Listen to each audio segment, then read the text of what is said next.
Welcome back to the Deep Dive.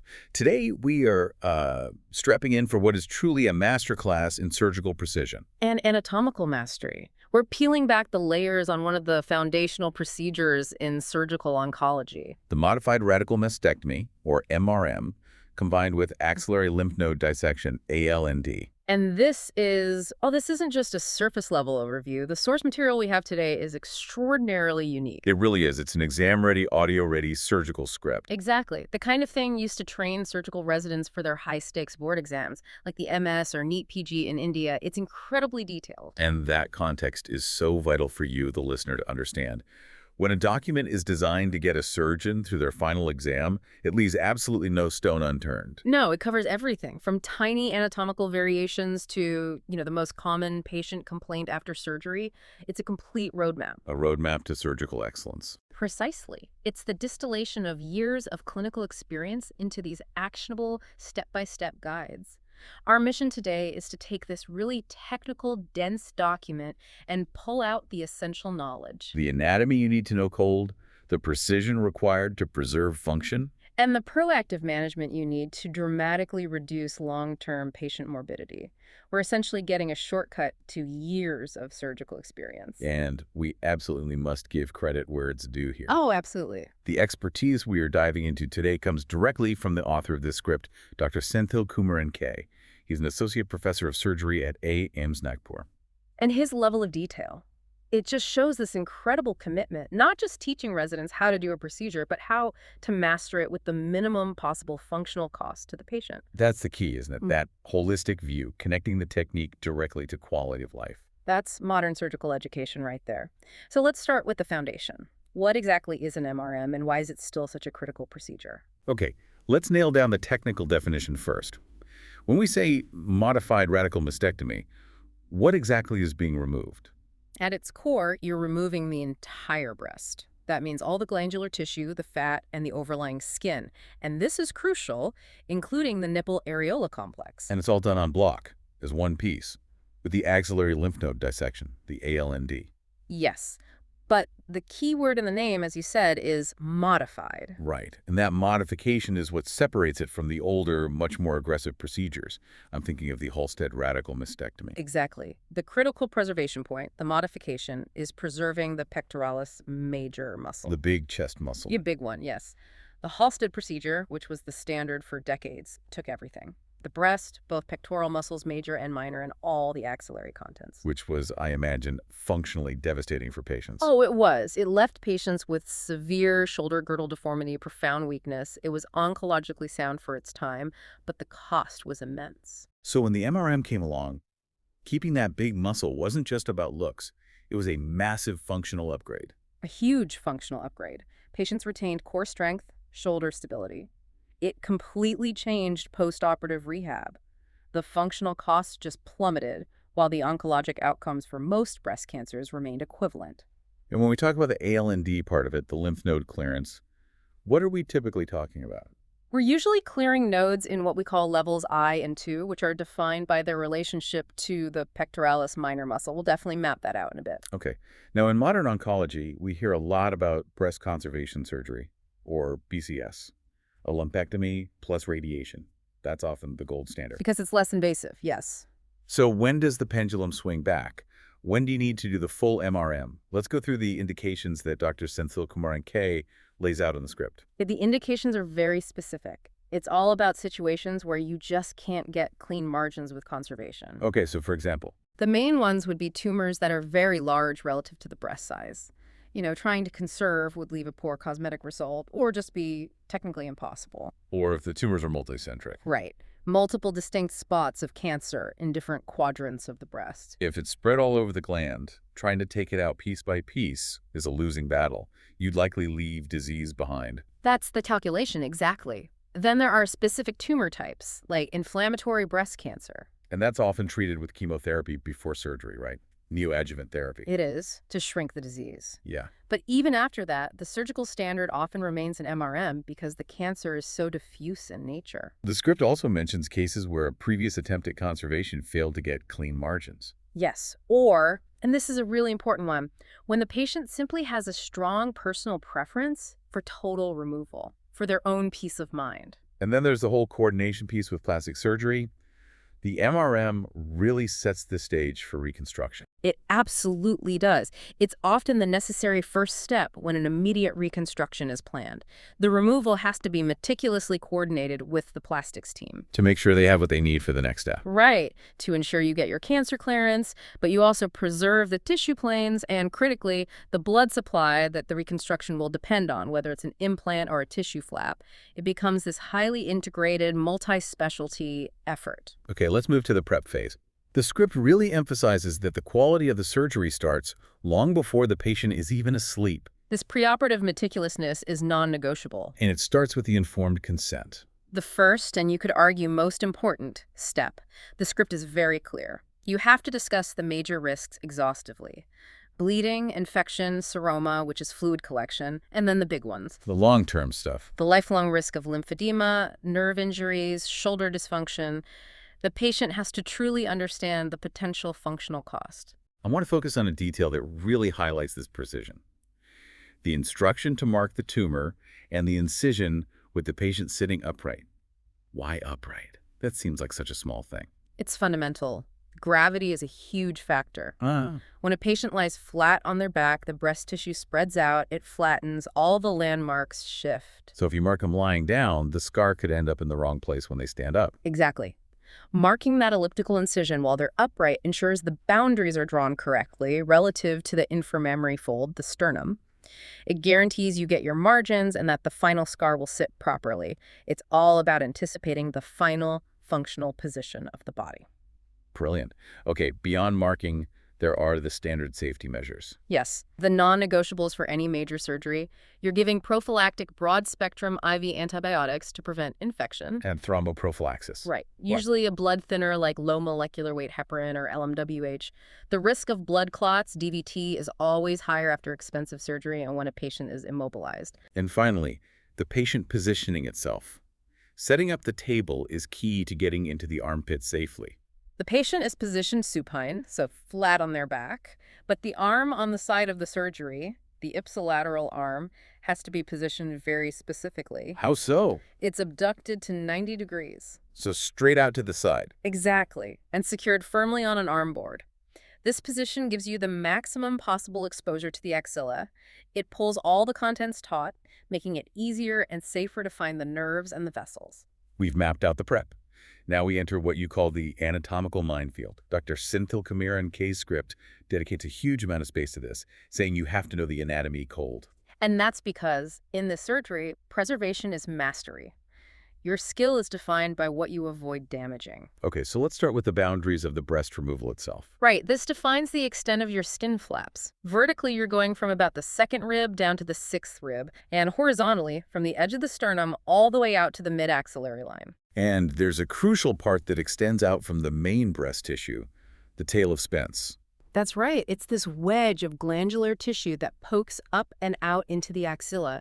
If a surgeon neglects to clew the tail of Spence, that's a huge oncologic risk. You're potentially leaving disease behind. It has to be included in the specimen. But the real complexity, the highest risk for the patient's long-term function, that's in the axillary lymph node dissection. That's the part where you need a 3D map in your head. And that map is organized around one single essential muscle. Which is? The pectoralis minor muscle. It's the landmark that lets us divide the axilla into the 3 levels of lymph nodes. Okay, let's review that map. It's central to understanding what's being removed. Level I nodes. Level I nodes are the most peripheral, the ones most commonly involved with cancer. They are located lateral to the pectoralis minor. So toward the outside of the body, level 2. Level 2 are deeper. They sit directly posterior to the pectoralis minor. You have to work under or around that muscle to get to them. And level 3? Level 3 nodes are the most central, located medial to the pec minor, way up at the apex of the axilla, near the collarbone. And the script is clear that a standard ALND for breast cancer involves clearing levels 1 and 2. Yes. Clearing level 3 is generally avoided unless those nodes are clearly enlarged or known to be involved. Why avoid level 3 if you can? Is it just harder to get to? It's about the morbidity. It's a huge jump in risk. Clearing level 3 nodes dramatically increases the chance of damaging the major nerves of the brachial plexus running through there, and critically, it massively increases the risk and the severity of lymphedema. The arm swelling. The chronic, debilitating arm swelling. The oncologic benefit of clearing a clinically negative level 3 is often minimal, but the functional cost can be profound. It's a classic risk-benefit calculation. Okay, let's talk about that functional cost, the nerves. Dr. Senthil Kumaran K lists 3 crucial ones, but 2 are mandatory to preserve. Let's start with the first one. The first is the long thoracic nerve. The surgeon has to find this nerve running vertically along the chest wall, right on the surface of the serratus anterior muscle. And it's easy to mistake. Very easy. It can just look like a little band of fascia or fat. If you cut it, the patient immediately develops paralysis of that serratus anterior muscle. Which leads to the severe disability known as winging of the scapula. Ah. For our listeners, can you describe what that actually looks like and how it affects someone's life? Of course. When that muscle is paralyzed, the shoulder blade, the scapula on that side, just sticks out from the back. It looks like a wing, especially when the person tries to push something or lift their arm. So daily activities would be incredibly difficult. It causes instability, weakness, pain, and it severely limits your ability to raise your arm above the horizontal. It is a functionally catastrophic outcome that surgeons work so meticulously to avoid. That makes the stakes very, very clear. Okay, the second essential nerve is the thoracodorsal nerve. The thoracodorsal nerve runs with the thoracodorsal vessels, the artery and vein, and it supplies the latissimus dorsi muscle. The big back muscle. Exactly. Preserving this nerve is also mandatory. Injuring it doesn't cause that immediate visible deformity like winging, but it paralyzes the latissimus dorsi. And why is preserving that muscle so important in modern breast cancer care? It's all about reconstruction. The latissimus dorsi is one of the most common and versatile flaps that plastic surgeons use for breast reconstruction. So if you cut the nerve, If you cut the nerve, the muscle atrophies and becomes useless for a future reconstruction. Preserving that nerve keeps a critical door open for the patient's quality of life down the line. so it's not just about today's surgery, it's about preserving future options. That's it exactly. Both of these nerves are fundamental to the patient's long-term physical and honestly mental well-being. And then we get to the third nerve, the one that the script frames as a classic surgical dilemma, the intercostobrachial nerve. The ICM. This is where the balancing act becomes really acute. So what does this nerve do? It's a sensory nerve. It doesn't move anything. It just provides sensation to the skin on the inner side of your upper arm, near the armpit. Okay, so walk us through the surgical trade-off here. To do a really complete, meticulous clearance of the level I and II nodes, you find that the ICN often runs directly through that fatty nodal tissue. So it's in the way. It's right in the way. To be absolutely sure you've removed every potentially cancerous node, you might have to sacrifice it. And the result is permanent numbness in that patch of skin. And the script acknowledges this is often done. It says it's often sacrificed for the greater oncologic good. However, and this is key, the expert guidance is that if you can preserve it without compromising the clearance, you should. Why? What's the benefit? Preserving it significantly reduces post-operative sensory loss and can lower the risk of developing chronic neuropathic pain later on. It improves the patient's comfort. So that's a real-time decision for the surgeon, balancing total cancer removal against the patient's long-term sensation and comfort. That is the art of surgery in a nutshell. And it perfectly reinforces the source's own mantra, the little surgical pearl it offers. Which is? Respect the nerve they repay you with function. It's not just a nice phrase. It's a pragmatic reminder that what separates a good surgery from a great one is the ability to identify, track, and gently protect these fine structures. We've established the anatomical guardrails. Now let's get into the step-by-step of the removal itself. We'll start with the incision and the highly technical process of flap elevation. This is a critical first move. It determines so much of the outcome, both oncologically and aesthetically.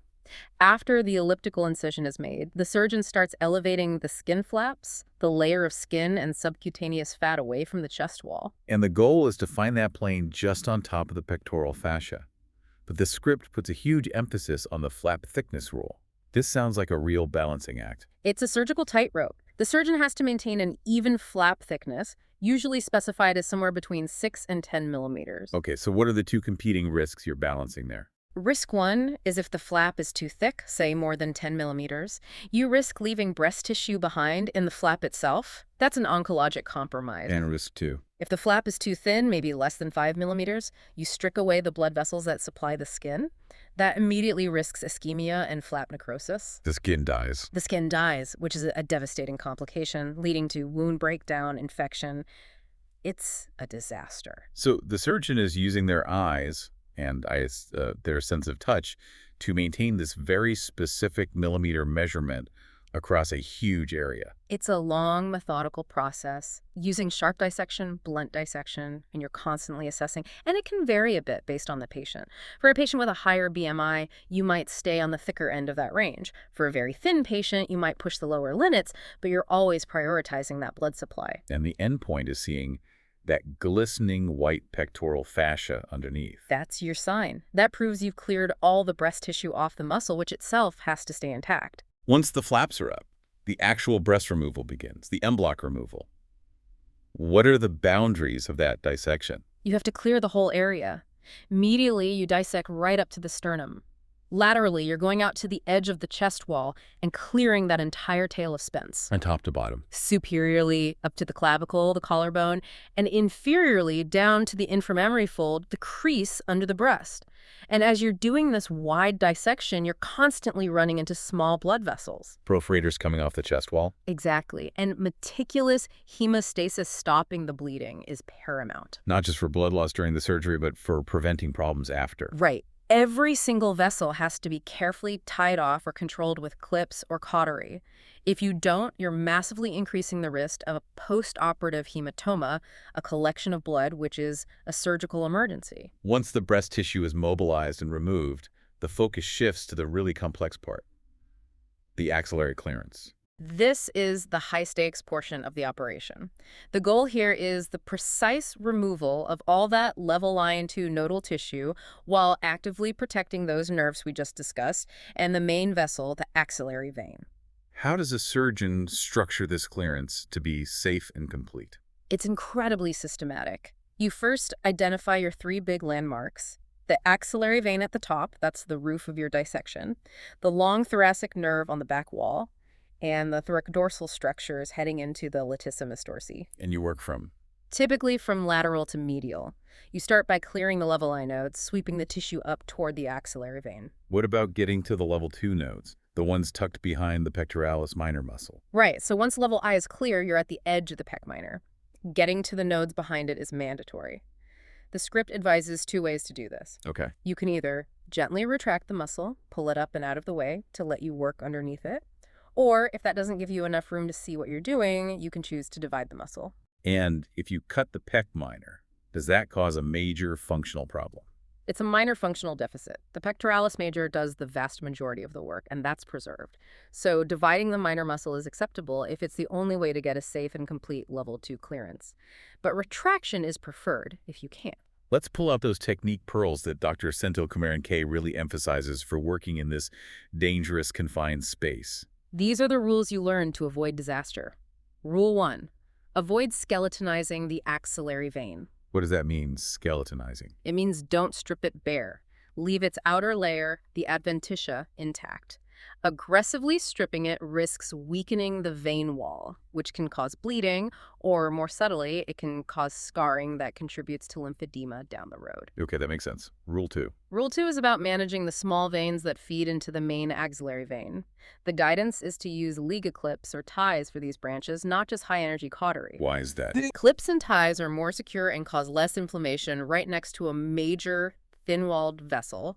It's just a safer way to get hemostasis in that critical zone. And the third rule goes right back to protecting those nerves. Avoid blind traction on structures. You must dissect under direct vision at all times.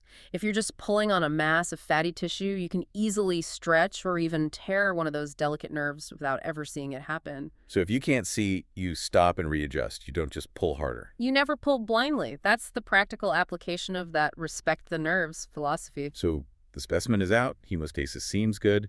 The focus now shifts to closing, which the script presents as being less about aesthetics and more about proactive complication prevention. The closing phase starts with one more dedicated check, the final intraoperative hemostasis check. This is a deliberate pause. The surgeon carefully inspects the entire surgical cavity one last time. And the script mentions a specific detail here. Doing this check while an assistant gently moves the patient's arm and shoulder. Yes, that's a critical detail. Why move the arm? Because that movement can change the tension on the tissues and reveal a hidden bleeder that was maybe compressed or kinked, when the arm was held rigidly at 90 degrees. If a vessel starts bleeding when the arm moves, you know it would have caused a hematoma later. You have to ligate it right then.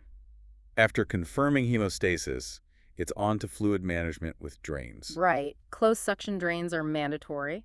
You'll typically place one down in the axilla and another one across the wide chest wall bed.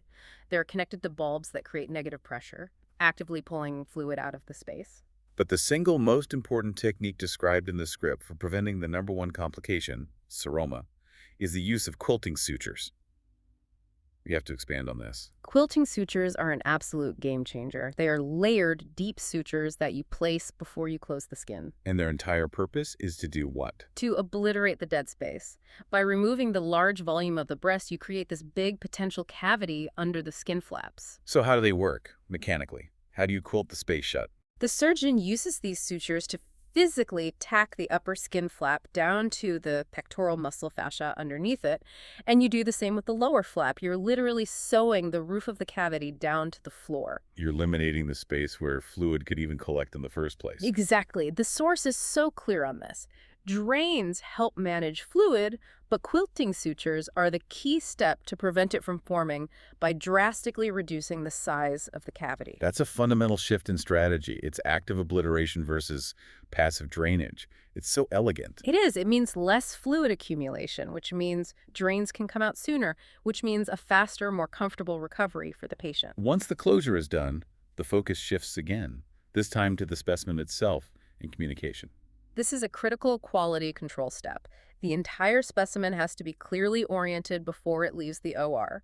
You use tags or sutures or ink to mark which edge is superior, which is lateral, and so on. Why is that orientation so vital for the pathologist? Because if the pathologist finds cancer cells right at the cut edge, a positive margin, they need to be able to tell the oncology team where that positive margin is. Ah, so you know where the problem area is. Right. If they say the lateral margin is positive, the surgeon knows they might need to go back and take more tissue laterally, or the radiation oncologist knows exactly where to direct their radiation boost. Without orientation, a positive margin report is almost useless. And this feeds directly into planning the rest of the patient's treatment. Communication has to be immediate. The surgeon conveys their initial findings, tumor size, how many nodes looked involved, so the rest of the team can start planning for adjuvant therapy, like chemo or radiation, right away. Okay, let's shift to the patient now in the recovery room. The script highlights 2 immediate post-op priorities: pain control and early movement. For pain management, the focus is on multimodal opioid-sparing techniques, because good pain control is the gateway to the second and arguably more critical step: early mobilization. And this starts on day 1. This is the primary way you prevent long-term shoulder problems. Absolutely. The #1 goal is preventing a frozen shoulder. If the patient is in pain and guards their arm, refusing to move it, the shoulder capsule can scar down and become incredibly stiff. So what does that early physiotherapy look like? It starts very gently, things like pendulum exercises where the patient just leans over and lets gravity swing the arm. From there, it's a gradual, guided increase in their range of motion over the next few weeks. This proactive approach saves patients months, sometimes years, of painful rehab. And finally, the drains. The decision to remove them is quantitative. It's based on numbers. What's the metric? The standard, as the script lays out, is to pull the drains only when the output is consistently low.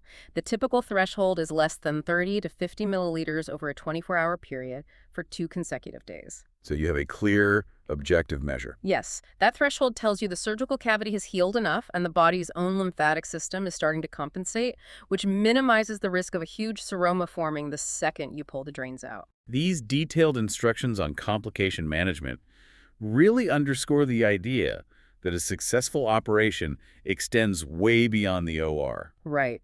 Proactively managing these issues is the true measure of success for the patient. And we have to start with the most common one, the seroma. The collection of lymphatic fluid. Even with quilting sutures, it can still happen. It can, especially in the axilla. It's almost expected to some degree after such an extensive dissection. So if a seroma does form, how is it managed? It depends on the size and if it keeps coming back. The first-line treatment is sterile aspiration. You use a needle under very clean conditions to draw the fluid out. And that might need to be done multiple times. It might need to be repeated weekly, sometimes more. It gives immediate relief and takes tension off the skin flaps. What if it just keeps refilling no matter how many times you aspirate it? If it's a large, recurrent, bothersome seroma, you have to escalate. One option is sclerotherapy, where you inject a mild irritant like talc or doxycycline into the empty cavity. To make the walls stick together. Exactly. It causes a controlled inflammation that encourages the walls of the cavity to scar down and fuse. In very rare, stubborn cases, you might even need another surgery to formally obliterate the space. Okay, let's shift to the acute, immediate emergencies. Hemorrhage or hematoma? This is a scenario that requires immediate action. A hematoma presents as a rapidly increasing, often firm and tense swelling at the wound site. If it's bad, the patient will show systemic signs of blood loss, a rapid heart rate, low blood pressure. And the script is absolute on this. Yeah. You don't watch and wait. There is no role for conservative management of an expanding hematoma. The patient has to go back to the operating room immediately. What's the procedure then? It's an urgent return to theater. You open the wound, you evacuate all the clotted blood, you find the specific vessel that's bleeding, and you ligate it securely. Delaying just puts more tension on the flaps and risks their survival. We also talked about the risk of flap necrosis if the flaps were made too thin. What are the big risk factors for that? The big risk factors are anything that compromises blood supply. So patients who are smokers, patients with underlying vascular disease, and critically, patients who've had prior radiotherapy to that area. Radiation damages the small blood vessels in the tissue. And how do you manage it if it happens? For small superficial areas, you can manage conservatively with special dressings. But if a large piece of the flap turns black and non-viable, it has to be surgically removed, debrided, to prevent a major infection. And that often leaves a large wound defect that requires a second procedure to close. Now for the big one, the major long-term issue that can affect a survivor's quality of life for years. Lymphedema. Lymphedema, that persistent, often severe arm swelling, is the lasting physical scar of the surgery for many patients. It happens because removing the lymph nodes disrupts the body's delicate drainage system. And the source lists specific risk factors beyond just the surgery itself. Yes. The extent of the AL&D is the main surgical trigger, but the risk is hugely compounded if the patient also needs radiation to that nodal basin. The combination of surgical damage and radiation-induced scarring is potent. Well, Other risks are post-operative infection in the arm, a high BMI, and having a chronic seroma, which also leads to inflammation and scarring that blocks the remaining lymph channels. this leads directly to the crucial preventative measures the patient has to follow for the rest of their life. The script calls this PPE. Patient prevention and education. The patient must be rigorously educated that the affected arm is now vulnerable for life. This means a lifelong avoidance of any venipuncture, injections, or blood pressure checks on that arm. Why is that so strict? Because any break in the skin, a needle stick, a bug bite, even a bad scratch is a potential entry point for bacteria. It risks a severe infection called cellulitis. And cellulitis in a lymphedema-prone arm is a disaster. It's the major trigger for a flare-up. The infection causes massive inflammation, which permanently damages the few lymphatic pathways that are left. It can make the swelling chronically worse overnight. The patient has to be hypervigilant. If lymphedema does develop, despite all these precautions, what's the gold standard for management? The gold standard is complex decongestive therapy, or CDT. It's not a simple treatment, it's a highly specialized program. What does it involve? It has 4 pillars. 1 is manual lymph drainage, a specific gentle massage to reroute fluid. 2 is compression, using special bandages or custom garments to squeeze fluid out. 3 is exercise, done while wearing compression. And 4 is meticulous skincare to prevent any infections. That sounds like a complete lifestyle commitment. It is. It's an ongoing, managed condition. But the field is advancing, and the script does mention surgical options for severe refractory cases. Highly complex microsurgical procedures. Extremely. Things like lymphovenous bypass, where you surgically connect tiny lymphatic vessels to nearby veins to create a new drainage route, or vascularized lymph node transfer, where you transplant a packet of healthy lymph nodes from somewhere else in the body to the armpit. These are cutting-edge procedures, all aimed at reducing this long-term morbidity. Let's quickly revisit the neurological complications we mapped out earlier. Right. They fall into 3 buckets. The expected sensory loss on the inner arm from sacrificing the ICN, If a patient develops chronic neuropathic pain, that's managed with specific nerve pain medications like gabapentin. And then shoulder dysfunction or frozen shoulder, which we know is best prevented with early physiotherapy. This journey through Dr. Senthil Kumaran-K's masterclass has been so detailed. Let's try to crystallize the highest yield insights, the things a resident would absolutely need to know for their final exam. Okay, the non-negotiables. First, the definition. You have to know that MRM means total breast removal while preserving the pectoralis major. That historical and functional distinction is foundational. Second, the nerves. The mandatory preservation of the long thoracic and the thoracodorsal. Failure there is not an option. It means winging or losing reconstruction options. And you contrast that with the intercostobrachial nerve. The trade-off nerve. Preserving it is good, but sacrificing it to get the cancer out is justifiable. Understanding that trade-off is key. And the third major anchor point, seroma prevention. The three tools. Meticulous hemostasis, closed suction drains, and the most important one, using quilting sutures to mechanically obliterate that dead space. Understanding the why behind quilting is a high-yield concept. The script also touches on situations that require flexibility, where the standard plan has to change on the fly. What if the tumor has invaded the muscle itself? Then the definition of MRM no longer applies. If the surgeon finds the pectoralis major is invaded, they are oncologically obligated to resect a piece of that muscle. It becomes a much bigger operation, maybe even a chest wall resection. The plan has to be fluid. And if immediate reconstruction is planned from the start, that requires an even higher level of coordination. Absolutely. The oncologic surgeon has to know which specific blood vessels the plastic surgeon needs for their flap. For a latissimus flap, for example, you have to save not just the thoracodorsal nerve, but also the thoracodorsal artery and vein. You're preserving the lifeline for the future reconstruction. It's incredible how the script moves so seamlessly, from knife technique to long-term patient welfare. What are the final, most crucial take-home messages Dr. Senthil Kumaran-K leaves his residents with? The final takeaways are really about a mindset. First, that MRM plus AL&D is still a critically important oncologically sound operation when conservation isn't an option. Second, that anatomical knowledge and nerve preservation are what ultimately minimize morbidity. A great surgery is a precise surgery. And finally, the two most troublesome complications demand your full attention. You must anticipate, prevent, and aggressively treat seroma and lymphedema. Those are the things that will define the patient's long-term quality of life. The job isn't done until the patient has a functional arm and their risk of chronic problems is as low as it can possibly be. This has been such an illuminating deep dive. It really shows that surgical success isn't just measured by getting clear margins in the OR. It's measured by the patient's ability to function years later. Absolutely. The level of detail demanded here, the exact flap thickness, the mandatory identification of these nerves, the proactive use of techniques like quilting, it all shows that the difference between an adequate surgery and a masterful one is often measured in millimeters and a deep commitment to post-operative planning. So here's our final thought for you to carry forward. This source material underscores that a truly successful operation isn't just about removing the tumor. It's about managing the patient's long-term function and morbidity. Consider how much of surgical mastery lies outside the moment of cutting, focusing instead on prevention, on education, and on respecting the nerves that, as the script reminds us, repay you with function. That holistic view is the definition of true expertise. Thank you for joining us for this incredibly detailed deep dive. We'll see you next time.